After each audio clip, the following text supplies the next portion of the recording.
Doctor साहब दवाई तो आप दे दिए हैं, लेकिन इसको खाएंगे कैसे? बहुत आसान। अच्छा।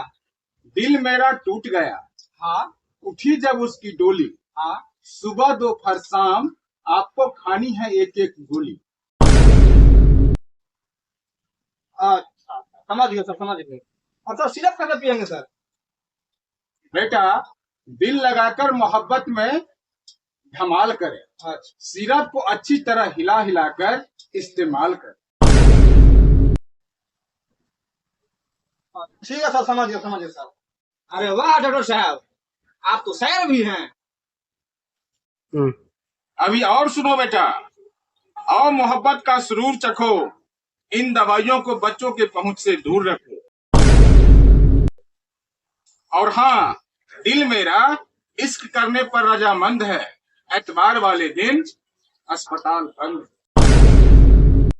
अच्छा डॉक्टर साहब, समझ गए सर। चलो ये बात चलो।